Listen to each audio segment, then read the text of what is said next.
हरे Krishna everyone. आज हम श्रीमद् भगवत गीता के 5वें अध्याय के 11वें श्लोक को करने जा रहे हैं। तो इससे पहले के जो श्लोक हैं उसमें भगवान ने क्या बताया कि जो कर्म योग है और जो कर्म संन्यास है ये दोनों ही मुक्ति के साधन हैं, लेकिन फिर भी कर्म योग करना चाहिए। कर्म संन्यास के से ज्यादा हमें कर्म योग की तरफ ध्यान देना चाहिए। कर्म संन्यास हर एक के बस की बात नहीं, उसके लिए अंतःकरण शुद्ध होना चाहिए। और अगर किसी का अंतःकरण शुद्ध नहीं है, वो अपने कर्मों से संन्यास लेगा तो कर्मों को बने करने की लालसा बनी रहेगी और फिर वो अपने स्थान से गिर जाएगा, उसका पतन हो जाएगा। फिर भगवान ने बताया कि जो कर्म योगी होता है, जो भक्ति भाव से कर्म करता है, वो अपने मन और इंद्रियों को वश में रखता है। उसको सोते चलते फिरते खाते पीते पलक के झपकते हमेशा आ, ये लगता है कि मेरी इंद्रियां हैं वो अपने अपने कार्य कर रही हैं, लेकिन मैं इन कार्यों का करता नहीं हूँ। असली कर्ता कौन है? असली कर्ता तो भगवान है। फिर भगवान ने बताया कि जो सब कर्मों के फलों को भगवान को समर्पित कर देता है उसे कोई कर्म फल का कोई बंधन नहीं लगता, किसी कर्म का कोई बंधन नहीं लगता। उसकी स्थिति ऐसे होती है जैसे कमल का फूल जल में है लेकिन उसके ऊपर जल ठहरता नहीं है, कमल के पत्ते के ऊपर। उसी प्रकार जो व्यक्ति भक्ति भाव से कर्म करता है वो पाप कर्मों से अप्रभावित रहता है, पाप कर्म उसको प्रभावित नहीं करते। ठीक है, इसके बाद का श्लोक करते हैं। आज की इस क्लास में आपके लिए एक बहुत बहुत ही सुंदर एक कथा है। मैं बहुत मतलब देर से ट्राई कर रही थी कि आपको ये कथा सुनाऊं, फिर टाइम नहीं लग रहा था, तो आज की क्लास में मैंने इंक्लूड करी है। लेट्स सी हम लोग कितना इसमें मैं आपको क्लियर कर पाती हूँ वो स्टोरी को। ये स्टोरी है यमुनाचार्य जी के विषय में। ठीक है, उससे पहले हम श्लोक समझते हैं। श्लोक का है, कायेन मनसा बुद्ध्या केवलैरिन्द्रियैरपि योगिनः कर्म कुर्वन्ति संगम त्यक्त्वात्मशुद्धे। भगवान कहते हैं योगी जन आसक्ति रहित होकर शरीर मन बुद्धि तथा इंद्रियों के द्वारा भी केवल शुद्धि के लिए कर्म करते हैं। अब हम लोगों ने पिछले श्लोकों में पढ़ा कि भगवान कह रहे हैं कि कर्म करो, फल के साथ कोई आसक्ति मत रखो, डिटैच होके कर्म करो, डिटैच होके कर्म करो। अब अर्जुन भगवान से प्रश्न कर सकता है ना कि अगर कर्म फल में कोई आसक्ति रखनी ही नहीं है फिर हम कर्म करें क्यों? जैसे सपोज करो मैं आपको बोलूं कि बच्चे को खूब पढ़ाओ लेकिन पास हो फेल हो उस बात से आपको कोई मतलब नहीं होना चाहिए। आप बोलोगे माता जी ऐसे कैसे? अब बच्चे को इतना पढ़ाया है तो पास तो पक्का होना चाहिए ना। या फिर मैं आपको कहूँ कि बिजनेस करो, बिजनेस करो लेकिन आपके बदले में प्रॉफिट की कोई इच्छा नहीं होनी चाहिए। तो आप बोलोगे कि भाई अब बिजनेस कर रहे हैं तो प्रॉफिट कमाने की भावना तो बनी रहती है ना। तो हर व्यक्ति जब कर्म करता है तो कर्म के पीछे उसका कोई ना कोई उद्देश्य होता है, तभी कर्म करता है ना। ऐसे बिना उद्देश्य के कर्म कैसे करेगा? कुछ ना कुछ तो उद्देश्य होना चाहिए। तो यहाँ पे भगवान समझाते हैं कि जो योगी जन होते हैं, जब योगी जन नाम लिया जाएगा तो आपको समझना है कर्म योगी। ठीक है, जो भक्ति भाव से भगवान की सेवा में लगे हुए हैं। और भगवान यहाँ पे कहते हैं कि योगी जन है वो काम तो करते हैं, शरीर से मन से बुद्धि से इंद्रियों के द्वारा काम करते हैं, लेकिन किस लिए काम करते हैं? शुद्धि के लिए, सिर्फ शुद्धि के लिए काम करते हैं। तो उनका भी एम होता है योगी जनों का, ऐसा नहीं कि उनका कोई एम ही नहीं है, एमलेस होके काम कर रहे हैं, नहीं, एम है। लेकिन एम अपनी इंद्रिय तृप्ति नहीं है, एम सेंस ग्रेटिफिकेशन नहीं है। एम ये है, उद्देश्य ये है कि मैं जो काम कर रहा हूं उससे मेरे अंतःकरण की शुद्धि हो। हम्म? जो भी मैं भगवान की अपनी इंद्रियों से सेवा कर रहा हूँ उसका मुझे फल क्या मिले? उसका फल सिर्फ ये मिले कि मेरा अंतःकरण शुद्ध हो जाए, है ना। तो भगवान की सेवा तो हर प्रकार से कर सकते हैं, शरीर से भी कर सकते हैं, मन से भी, बुद्धि से भी, इंद्रियों के द्वारा भी भगवान की सेवा कर सकते हैं। शरीर से कैसे भगवान की सेवा करेंगे? आप कुछ भी टेम्पल में सेवा कर सकते हो, आपके घर में लड्डू गोपाल जी हैं, उनकी सेवा कर सकते हो। और शरीर से मेहनत करके धन कमा सकते हो, उससे आप दान दे सकते हो, ठीक है? तो ये तो हो गई शरीर की सेवा। अब कोई व्यक्ति बोले कि मैं तो बूढ़ा हो गया हूँ, मेरे तो शरीर में इतनी क्षमता नहीं है कि मैं भगवान की सेवा कर पाऊं, तो मानसिक सेवा कर सकते हो। मानसिक सेवा कैसे करेंगे? मानसिक सेवा के लिए जैसे रोज सुबह सुबह आप उठे, आप नहा लिए, तो मन में सोचो कि मैंने बहुत ही सुंदर भगवान के लिए एक हार बनाया है फूलों का, और मैं भगवान को अर्पित करने जा रहा हूँ। मैं चल के मंदिर जा रहा हूँ, वहां जाके मैंने भगवान को फूलों का हार अर्पित किया।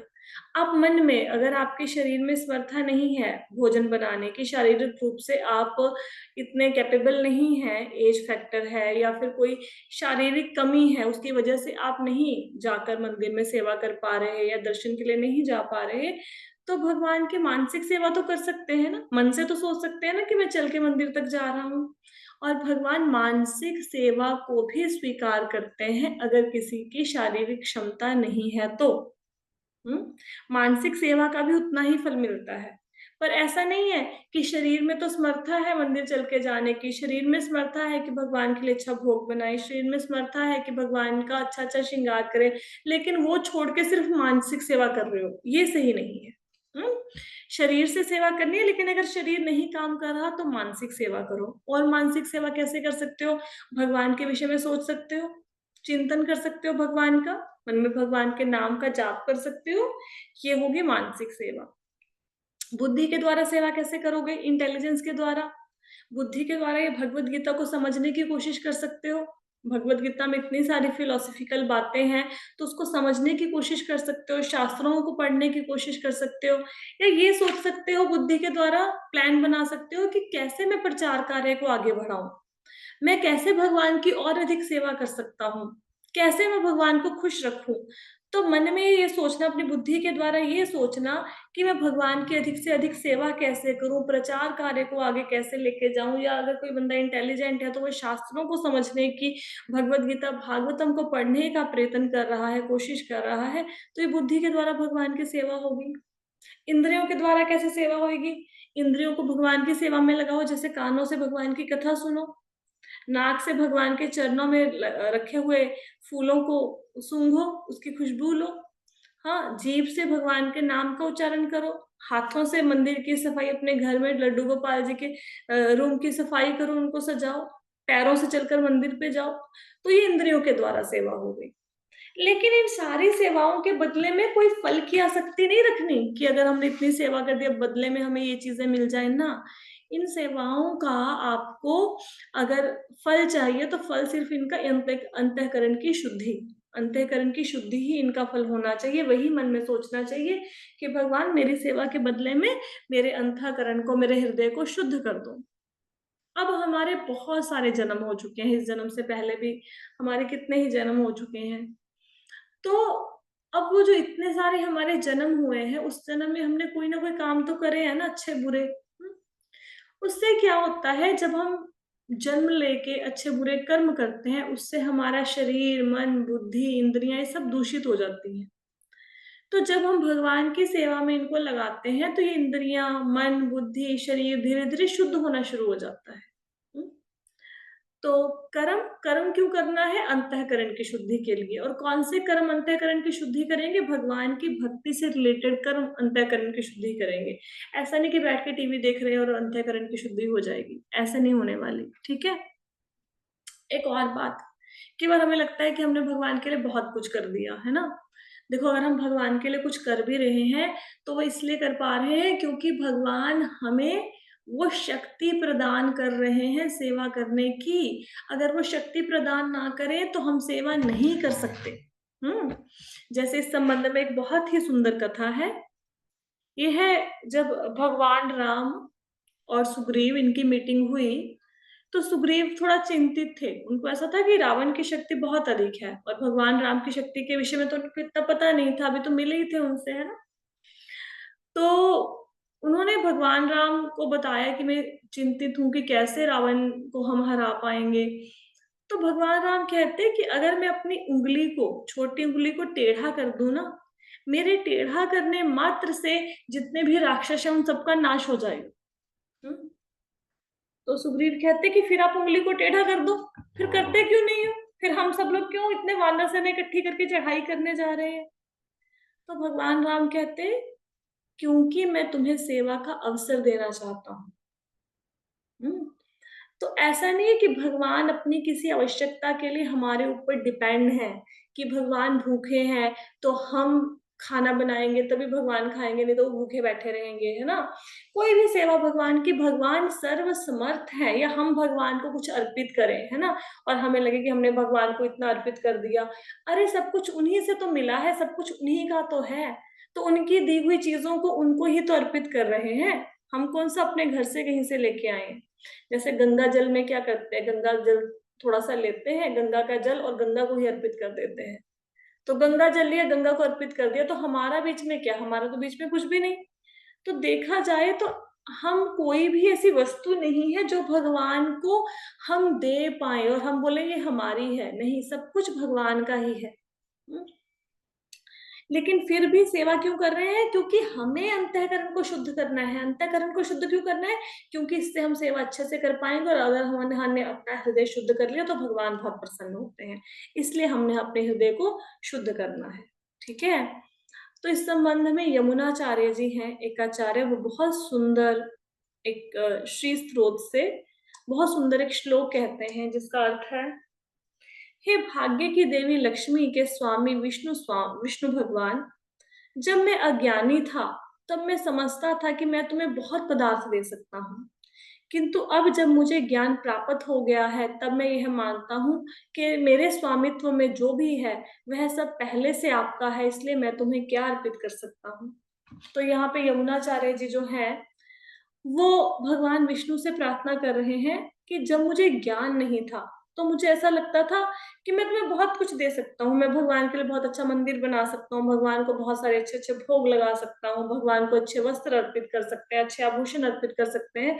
तो मुझे ऐसा लगता था कि हम भगवान को बहुत कुछ दे सकते हैं। लेकिन जब मुझे ज्ञान मिला तो मैंने जाना कि सारी चीजों के मालिक तो आप हो, जो मेरा है वो सब कुछ तो आपका ही है, तो मैं आपको क्या दूं। इसको कैसे समझोगे इस बात को, जैसे आप किसी के घर में गए, अब उनके घर में जाके आपने क्या किया, आपने उनका फ्रिज खोला, उसमें उनके पड़े थे 2 किलो सेब, उसको निकाले और बंदे को दे दिए कि ये लीजिए जी मैं आपके लिए लेके आया हूँ। तो बंदा हंसेगा ना कि मेरे फ्रिज से ही निकाल के मुझे सेब दे दिए, है ना। या किसी घर में बहुत सुंदर पेंटिंग लगी हुई है, आप जाओ पेंटिंग उतारो उसको भेंट कर दो, लो जी मैंने आपके लिए पेंटिंग लाया लेके आई हूँ, है ना। तो बंदा सोचेगा अरे मेरे घर की तो पेंटिंग है, मुझे क्या दिया तुमने।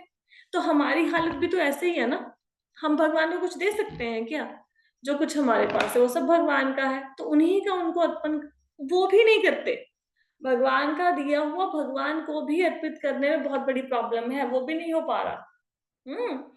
तो योगी जन क्या करते हैं, वो अपने शरीर मन इंद्रियों बुद्धि सबको भगवान की सेवा में लगा देते हैं, आसक्ति रहित होकर कर्म करते हैं, तो उनको कर्म बंधन नहीं लगता, उनका अंतःकरण शुद्ध हो जाता है।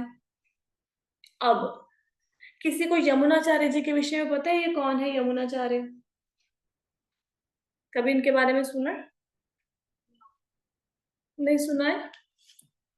नहीं माता जी। तो यमुनाचार्य ना आचार्य, बहुत महान आचार्य हुए हैं ये। हम्म। इनके विषय में छोटी सी कथा, छोटी नहीं थोड़ी बड़ी कथा है, पर अब हमारे पास टाइम तो है, थोड़ा कर लेते हैं। कथा है, क्या कथा है कि यमुनाचार्य जी के जो पिताजी थे वो बहुत बड़े विद्वान थे, लेकिन उनका देहांत हो गया छोटी उम्र में। ठीक है। तो जब इनका देहांत हो गया पिताजी का, तो जो इनके दादा थे उनको बड़ा धक्का लगा इस बात से, और उन्होंने क्या किया, दादी ने और माता ने मिलके यमुनाचार्य जी को पाला। दादाजी ने तो मतलब वो घर बार छोड़ के चले गए, उन्होंने संन्यास ले लिया, क्योंकि उनके बेटे की डेथ हो गई तो उनका मन विरक्त हो गया। तो अब यमुनाचार्य जी को पाल रही हैं इनकी दादी और इनकी माता। तो प्राचीन काल में ना ऐसे भाष्याचार्य, मतलब जैसे बड़े बड़े विद्वान होते हैं ना, वो मतलब पढ़ाई करने के लिए गुरु के पास जाते होते थे, गुरुकुल जाते थे ना ऐसे। तो यमुनाचार्य जी भी पढ़ने के लिए गए गुरुकुल में। तो गुरुकुल में जब पढ़ने गए तो एक बार क्या हुआ कि ये गुरुकुल में बैठे थे तो राजा के सैनिक आ गए। राजा के सैनिक क्यों आए थे? क्योंकि जो इनके गुरु थे ना, प्राचीन काल में ये प्रथा थी कि विद्वान एक दूसरे को चुनौती देते थे। मतलब क्या बोलते, चुनौती को क्या बोलेंगे, क्या देते थे चुनौती को इंग्लिश में? क्या? कंपटीशन। हाँ, कंपटीशन। कॉम्पिटिशन बुलाते थे, हाँ, कि compete करो हमारे साथ, है ना। तो दोनों, चैलेंज चैलेंज हो रहा हाँ, डिबेट के लिए बुलाते थे कि चलो डिबेट करते हैं, ठीक है।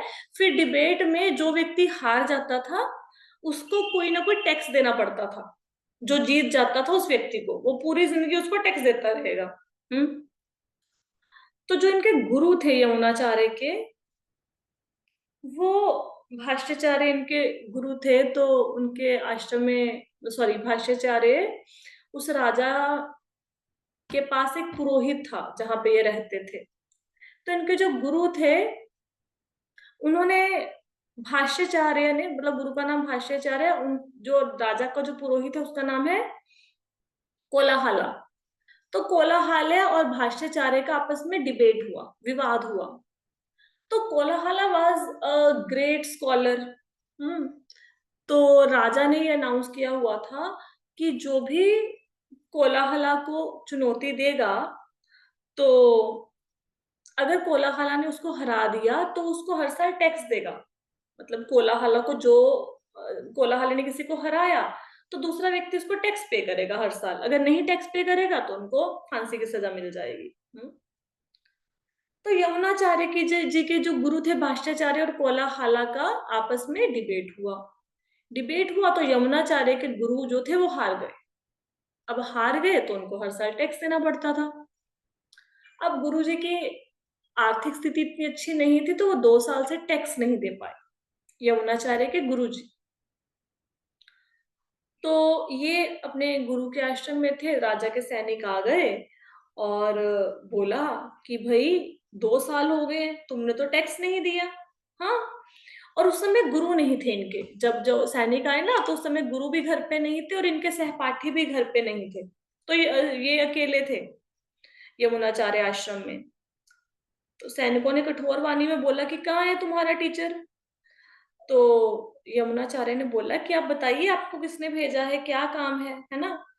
तो शिष्य ने बोला कि आपको नहीं पता कि हम लोग कोलाहला के शिष्य हैं, हम लोग टैक्स लेने आए हैं, आप लोग नहीं, तुम नहीं पहचानते, इतने महान विद्वान हैं वो। हम उनके शिष्य हैं और आपके गुरु उनसे हार गए हैं।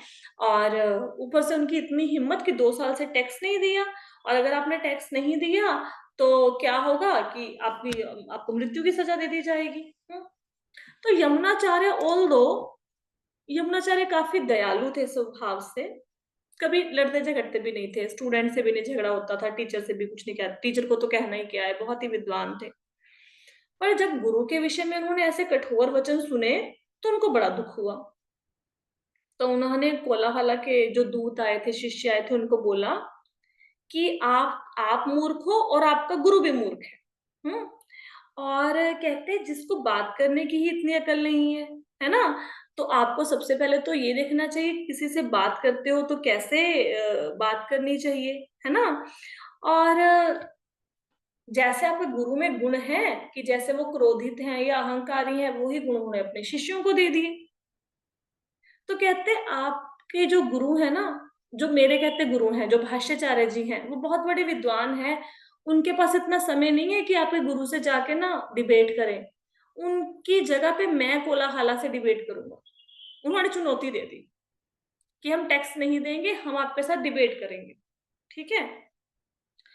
तो भाई अब उनकी छोटी सी उम्र है उनकी, है ना। तो उनको बड़ा आश्चर्य हुआ शिष्यों को कि छोटा सा बालक और शास्त्रार्थ के लिए ललकार रहा है हमारे गुरु को, कोलाहला को, जिसको कोई हरा ही नहीं पाया अभी तक। लेकिन अब वो करते क्या, उनको गुस्सा तो आया लेकिन उन्होंने अपने गुरु को जाके सूचित कर दिया कि भाई ये एक छोटा बालक है, 12-15 साल का लड़का है, और वो आपको शास्त्रार्थ की चुनौती दे रहा है। तो कोलाहल हंसने लग गए। तो हंसने लग गए तो अब राजा को उन्होंने सूचित किया। तो राजा राजा को भी हंसी आ गई कि छोटा सा बालक शास्त्रार्थ की चुनौती दे रहा है, वो भी कोलाहल को, जितने बड़े विद्वान हैं। तो फिर भी राजा ने देखा कि शायद कोई पागल लड़का होगा, चलो लड़के को देखें किसने ये चुनौती दी है। तो दूतों को भेजा कि जाओ उसको लेके आओ, चलो डिबेट करते हैं। तो शाही दूत आया और यमुनाचार्य जी को बोला कि भाई राजा ने आपको बुलाया है शास्त्रार्थ के लिए, जो आपने चुनौती दी है। तो कोलाहला ने आपको स्वीकार कर लिया है चुनौती के लिए, डिबेट के लिए वो मान गए हैं। तो अब चलो हमारे साथ। तो यमुनाचार्य कहते कहते वो इतने बड़े राजा हैं, मैं राजा की आज्ञा का पालन करूंगा। लेकिन जब उन्होंने मुझे डिबेट के लिए बुलाया, तो राजा को कम से कम कोई वाहन भेजना चाहिए था ना, कोई साधन भेजना चाहिए था। जैसे देखो हम किसी को इनवाइट करें, है ना, किसी किसी ऋषि को इनवाइट करें अपने घर पे, किसी ब्राह्मण को इनवाइट करें, तो ऑब्वियसली हम अपनी कार भेजेंगे ना लेके आने के लिए, ऐसा थोड़ा ना कि चलिए आप ऐसे बोल देंगे। तो कहते राजा को, कोलाहला को पता होना चाहिए था कि कम से कम जब मुझे बुलवाने के लिए भेजा, उन्होंने दूतों को भेजा, वाहन क्यों नहीं भेजा, कोई ट्रांसपोर्ट का साधन क्यों नहीं भेजा। तो जब राजा ने और उनके दरबारियों ने सुना, तो राजा को समझ आया कि भाई मेरे से गलती होगी, मेरे को ना वाहन भेजना चाहिए था। तो उन्होंने बहुत ही महंगी पालकी और 100 सैनिक भेजे यमुनाचार्य जी को लाने के लिए। अब पूरे मदुरै शहर में ये राजा था, तो पूरे शहर में बात फैल गई कि कोलाहला को चुनौती देने के लिए कोई छोटा सा बालक आ गया है। अब लोग दूर दूर से आगे देखने के लिए, है ना। अब गुरु परेशान। गुरु भाष्याचार्य जी ने जब सुना कि कोलाहला को यमुनाचार्य जी ने चुनौती दे दी, वो बड़े परेशान कि मेरे फेवरेट शिष्य हैं। अब अगर वहां पे जाके हार के आगे टैक्स देना पड़ेगा, नहीं टैक्स देंगे तो इनकी मृत्यु हो जाएगी। पर उन्होंने बोला, यमुनाचार्य ने अपने गुरु से बोला कि कोई बात नहीं, आप टेंशन मत लो, मैं उनको हरा के आऊंगा। तो हालांकि जो राजा था ना, वो राजा बहुत अच्छा इंसान था, लेकिन हाँ कोई पराजित होता था शास्त्रार्थ में तो उसके लिए बड़ा सख्त था, डिबेट में कोई पराजित होता था उसके लिए राजा सख्त था। तो यमुनाचार्य को टेंशन तो थी नहीं। कहते गुरुदेव आप चिंता मत कीजिए, आपकी कृपा से, आपके आशीर्वाद से मैं कोलाहला के गर्व को चूर चूर कर दूंगा। तो इस प्रकार राजा के महल में पहुंच गए यमुनाचार्य जी। तो गुरु की पहले चरण वंदना करी, फिर पालकी में चढ़े और राजा के महल में पहुंच गए। अब रास्ते में सब लोग उनको देखने के लिए आए कि 12 साल का लड़का पंडित को, इतने महान पंडित को चुनौती दे रहा है, चलो देखने चलते हैं। और जितने पंडित जो हारे थे ना कोलाहला से, क्योंकि कोलाहला ने पहले भी बहुत सारे ब्राह्मणों को, पंडितों को हराया था जो उनको टैक्स दे रहे थे, तो सारे ब्राह्मणों ने आशीर्वाद दिया यमुनाचार्य को कि ये ढीठ पंडित जो है ना कोलाहला, तो उसने उससे डिबेट करने की भगवान आपको शक्ति दे। तो सब लोग ऐसे बात कर रहे थे कि जैसे राजा बलि ने जो यज्ञ किया उसमें भगवान वामन का रूप लेके आए थे ना, छोटा सा बोने बालक का रूप धारण करके आए थे, है ना, और फिर बलि का सारा कुछ हर लिया था। तो कहते हैं जमुनाचार्य जी है ना, उसी प्रकार जैसे वामन भगवान ने बलि महाराज का सब कुछ हर लिया था, कोलाहल के अहंकार को भी चूर चूर कर देंगे। तो सब उनको मतलब आशीर्वाद दे रहे थे। अब उधर राज दरबार में क्या हुआ, महलों में क्या हुआ, राजा रानी का आपस में झगड़ा हो गया। क्यों झगड़ा हो गया? अब राजा का कहना था कि कोलाहल इतना बड़ा विद्वान है, वो यमुनाचार्य को, जो बालक आ रहा है ना 12 साल का डिबेट करने, उसको हरा देगा। जिस प्रकार बिल्ली चूहे को हरा देती है ना, इस प्रकार हरा देगा, उसको नष्ट कर देगा।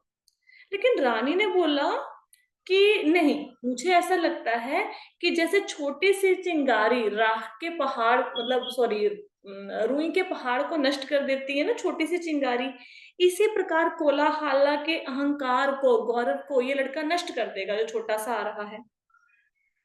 तो राजा ने रानी से पूछा कि तुम कैसे इतने विश्वास के साथ कह रही हो कि ये हरा देगा।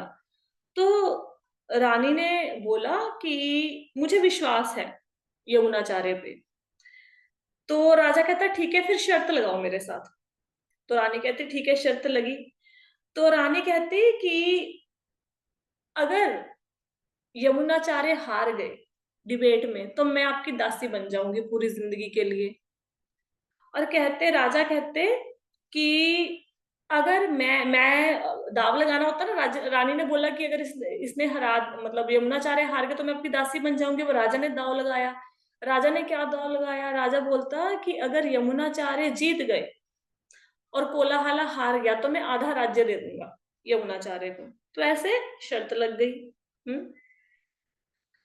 तो जब पालकी आई, महल में उतरी, राज दरबार में उतरी, तो सब लोग थोड़ा सा ना हंसने लग गए कि भाई ये छोटा सा बालक है ना, ये आया है हमसे शास्त्रार्थ करने, कोलाहला ने सोचा है ना। तो चलो, फिर उनका शुरू हुआ, डिबेट शुरू हुआ। ठीक है। तो सबसे पहले डिबेट में ना इजी से प्रश्न पूछे कोलाहला ने यमुनाचार्य से, बहुत इजी इजी व्याकरण से रिलेटेड क्वेश्चन पूछे, जैसे इंग्लिश के ऊपर किसी दो लोगों की बहस हो जाए कि मेरे को इंग्लिश ज्यादा आती है, मतलब दूसरा बोले मुझे ज्यादा आती है, तो फिर ग्रामर के जैसे क्वेश्चन पूछने शुरू कर दे, है ना। तो पहले संस्कृत व्याकरण पर आधारित सिंपल सिंपल क्वेश्चन पूछने शुरू कर दिए कोलाहला ने। तो यमुनाचार्य जी ने उसका आंसर दे दिया। फिर कोलाहला ने मुश्किल मुश्किल क्वेश्चन पूछने शुरू कर दिए ग्रामर को लेके, संस्कृत व्याकरण को लेके। तो यमुनाचार्य ने उसका भी उत्तर दे दिया। हम्म। तो यमुनाचार्य ने बोला कोलाहला को कि आपको ये लग रहा है कि मैं 12 साल का बालक हूं, इसलिए आप मुझसे ना सिंपल सिंपल प्रश्न पूछ रहे हैं। हम्म। तो कहते इतने सिंपल प्रश्न पूछकर आप मेरा अपमान कर रहे हैं। तो कहते जैसे अष्टावक्र आए थे महाराज जनक के दरबार में, स्टोरी मैंने आपको सुनाई थी ना, शायद याद होगा किसी की याददाश्त तेज है तो। ठीक है। तो अष्टावक्र को देखकर सारे लोग कहते हंसने लग गए थे, क्योंकि उन्होंने हाँ याद है मुझे। याद है ना, कि उन्होंने अष्टावक्र के शरीर को देखा, उनके ज्ञान को तो देखा नहीं है ना। तो कहते अगर आप साइज देखकर ये अनुमान लगाते हो कि जिसका साइज बड़ा है, जिसका आकार बड़ा है, उसको ज्ञान ज्यादा होता है, इसका मतलब तो भैंस को हम सबसे ज्यादा ज्ञान है। भैंस का आकार हम सबसे बड़ा है, तो भैंसा सबसे अधिक विद्वान हो गया, हम सारे मूर्ख हो गए। तो जब ऐसी बात बोली यमुनाचार्य ने, तो कोलाहला का घबरा गए थोड़ा सा कि भाई ये छोटा सा बालक मुझे क्या कह गया। लेकिन फिर भी उन्होंने अपनी घबराहट को थोड़ा सा छिपाया, और फिर बोले कि ठीक है, ऐसा करो, तुम प्रश्न पूछो, मैं उत्तर देता हूं। ठीक है। तो यमुनाचार्य जी ने उनके सामने उनको बोला कि मैं आपको 3 बातें बोलूंगा, 3 प्रस्ताव आपके सामने रखूंगा। अगर आपकी हिम्मत है तो मेरे प्रस्तावों का खंडन करें, मतलब मैं 3 बातें आपको बोलूंगा, अगर आप में हिम्मत है तो मेरी 3 बातों को काट के दिखाओ। ठीक है। तो अगर वो आपने मेरी 3 बातों को काट दिया तो मैं अपनी हार स्वीकार कर लूंगा। ठीक है। तो कोलाहला रेडी हो गए। तो यमुनाचार्य ने बोला कि मेरी पहली बात, मेरा पहला प्रस्ताव ये है कि तुम्हारी माँ बांझ नहीं है, ये प्रूव करके दिखाओ। प्रश्न समझ आया सबको? कि इस बात को झूठ साबित करो कि तुम्हारी माँ बांझ नहीं है। अब बांझ क्या होता है? जिस औरत के बच्चा ना हो उसको बांझ कहते हैं, है ना। तो अब देखो, कोलाहला सामने है, कोलाहल अपनी माँ का पुत्र है, तो बट ऑब्वियस है कि उसकी माँ बांझ नहीं है ना। तो इस बात को वो प्रूव कैसे करे कि मेरी बाप माँ बांझ है ना। तो कहते आप प्रूव करो। अब कोलाहला फंस गया कि भाई मैं उनका बेटा, जब साक्षात मैं आपके सामने बैठा हूं, तो मैं ये कैसे कह दूं कि मेरी माँ जो बांझ है, ऐसे मैं कैसे मान लूं। ठीक है। तो भाई उसको कुछ समझ नहीं आया, कोलाहला चुप कर गया। अब जैसे हम लोग बोले ना किसी के बेटे हो 4, हम बोले कि तुम बांझ नहीं हो, ये प्रूव करो। तो बोले कि 4 तो बेटे हैं, प्रूव कैसे करूं? अब मैं बांझ हूं ऐसे कैसे बोल दूं जब 4 बेटे सामने हैं, है ना। चलो, अब कोलाहला चुप कर गया। कोलाहला कहता कि अगर मेरी माँ बांझ होती तो मेरा जन्म कैसे होता, मेरा जन्म ही नहीं होता। तो मैं इस तर्क का खंडन कैसे करूं कि भाई मेरी माँ बांझ है। उसको कुछ नहीं समझ आया। अब वो गूंगे के जैसे बैठ गया। अब दरबारी सारे आश्चर्यचकित हो गए। अब कोलाहला को समझ ना आए कि मैं कहाँ जाके मतलब छुपूं। फिर यमुनाचार्य ने बोला कि अगर आप मेरे पहले प्रश्न को नहीं साबित कर पाए तो दूसरे प्रश्न को साबित करें। दूसरा कहते मैं प्रस्ताव आपके सामने रखता हूं, दूसरी बात रखता हूं। कौन सी बात रखी? दूसरा प्रस्ताव ये था कि पांड्य राजा परम धर्मात्मा है, यदि आप कर सकते हैं तो इसका खंडन करें। मतलब उन्होंने ये बोला, दूसरा प्रश्न बोला कि जो राजा होता है, राजा तो धर्मात्मा होता है ना, तो ये सोचो, तुम ये प्रूव करो कि राजा धर्मात्मा नहीं है। अब वो फंस गया। अब कोलाहल अगर ये बोल दे कि राजा धर्मात्मा नहीं है, तो भाई उसी का तो खाया है सारी उम्र, उसके सामने उसको कैसे प्रूव कर दे कि तुम धर्मात्मा नहीं हो? ठीक है ना? तो फंस गया कोलाहल। अगर राजा को बोलता है कि तुम धर्मात्मा नहीं हो तो राजा मार डालेगा, और वैसे भी राजा तो होता ही परम विद्वान परम धर्मात्मा है, तो कैसे साबित कर दे? फंस गया। तो फिर कहते तीसरा प्रश्न है। हम्म तो कहते हैं कि आप तीसरा प्रश्न इसका खंडन करो कि पांड्य राजा जो है इसको गलत साबित करो कि जो राजा की पत्नी है वो अपने पति के प्रति वफादार है, इसको गलत साबित करो। तुम ये साबित करो कि राजा की पत्नी राजा के प्रति अपने पति के प्रति वफादार नहीं है, ये साबित करो। हम्म कहते मैं कहता हूं कि राजा की पत्नी उतनी सती सावित्री, मतलब उतनी पवित्र है जितनी सती थी अपने पति के लिए। तुम इस बात का खंडन करो कि राजा की पत्नी सती सावित्री, तुम ये प्रूव करो कि वो सती सावित्री नहीं है। अब फंसा दिया ना। तीन प्रश्न, तीनों ही कठिन। पहला कि तुम साबित करो कि तुम्हारी माँ बांझ है। कैसे साबित करे? बेटा सामने बैठा है, बांझ कैसे साबित करे? दूसरा ये कह दो कि मैं कहता हूँ राजा धर्मात्मा है, तुम इस बात का खंडन करो कि राजा धर्मात्मा नहीं है, इसको गलत साबित करो। तीसरा कि राजा की जो पत्नी है वो अपने पति के प्रति वफादार है, ये मैं कहता हूं, तुम मेरा खंडन करो, इस बात को काट के दिखाओ कि वो वफादार नहीं है। तो अब फंस गया। ठीक है, कोलाहला। तो कोलाहला को अब उसको गुस्से पे काबू नहीं रहा। अब वो कहता कि तुम ये कैसे कह सकते हो? तुम राजा की प्रजा हो, तुम कैसे ये कह सकते हो? तुम उससे क्या निकलवाना चाहते हो कि राजा अधर्मी है, जब उसकी जो रानी है वो वफादार नहीं है? ये मैं कैसे साबित कर सकता हूँ? ठीक है, कि ठीक है, मैं मानता हूँ कि मैंने तुम्हारे प्रश्नों का उत्तर नहीं दिया जो तुमने मेरे से तीन बातें बोली हैं, पर इसका मतलब ये नहीं कि मैं हार गया हूँ।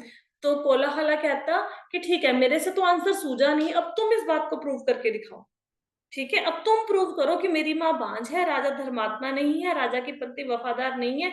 तुम ये बात को प्रूव करो। अगर तुम प्रूव ना कर पाए, इसका मतलब ये है तुम देशद्रोही हो।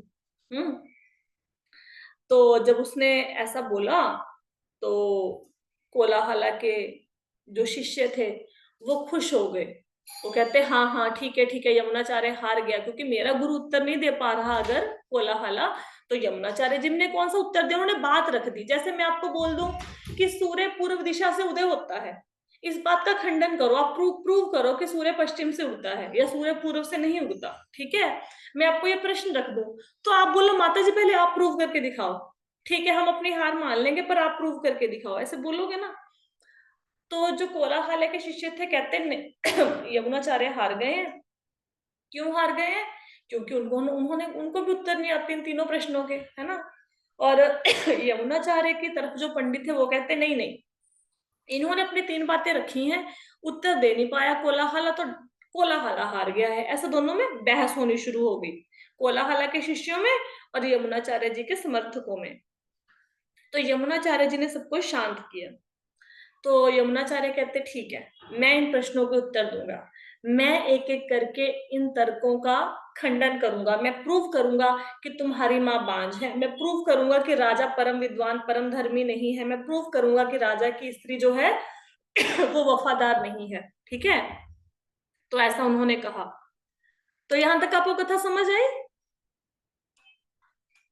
सबको कुछ पता लगा क्या चल रहा है इस कथा में? हाँ जी जी। माता जी। मेरा ना बहुत देर से मन में इच्छा थी कि ये मैं कथा आपको सुनाऊं। फिर मैंने बोलती थी ना कि मैं आपको शास्त्रार्थ बताऊंगी कि कैसे होता था, कैसे, कोई एक आध एग्जाम्पल देके बताएंगे। तो आपको इंटरेस्टिंग लगा ये सारा, है ना? जी बहुत माता माता जी। जी, अब माता आपके जी मन में बताओ, इच्छा अब है जल्दी से बताओ, बस जवाब बताओ। उत्तर, इसके उत्तर इसके उत्तर के लिए आपको एक दिन वेट करनी पड़ेगी, क्योंकि आज कथा में सिर्फ 1 मिनट रह गया है। बट मैं चाहती थी कि आप इस कथा को सुनो, मेरी ये फेवरेट है। एक मुझे अष्टावक्र के जो शास्त्रार्थ है वो मेरा बहुत फेवरेट है, और एक यमुनाचार्य जी वाला, है ना? तो इसके उत्तर आपको मिलेंगे कल। ठीक है, कल की कथा में इन प्रश्नों के उत्तर, और तब तक आप सोचो कि कैसे प्रूफ करेंगे कि अगर एक स्त्री के बच्चा है तो उसको बांझ कैसे प्रूफ करेंगे, राजा की पत्नी वफादार नहीं है, राजा धर्मात्मा नहीं है, आपके मन में कोई उत्तर आते हैं कि कैसे इन चीजों को प्रूव कर सकते हैं शास्त्रों के आधार पर, है ना। आप सोचो, तब तक के लिए हरे कृष्णा, है ना। ठीक है जी, हरे प्रश्नों कृष्णा के उत्तर मिलेंगे आपको कल। ठीक है जी। आपने तो माता जी का आधा अधूरा ही छोड़ दिया एक्साइटेड करके। हाँ, है ना, अभी सोचो, कल की क्लास में सारे आएंगे, है ना। हम तो यही सोच रहे थे जो टाइम बचा आप जल्दी से बताएंगे। नहीं, उत्तर नहीं देंगे, उत्तर कल की क्लास में देंगे, कल की क्लास सारे अटेंड करो। छोड़ दिया माता जी ने। हाँ हाँ, ऐसे छोड़नी चाहिए कभी कभी क्लास, ठीक है, ताकि आपका इंटरेस्ट बना रहे। मैं स्टोरीज इसलिए डालती हूँ ताकि भगवत गीता की क्लास में इंटरेस्ट बना रहे, प्लस आचार्यों के बारे में पढ़ते हैं तो उनकी कृपा मिलती है, यमुनाचार्य है ना वो। ठीक है, तो ठीक है जी, आज की क्लास को यहीं पे विश्राम देते हैं। हरे कृष्णा। हरे कृष्ण हरे माता दी। कृष्णा हरे कृष्णा।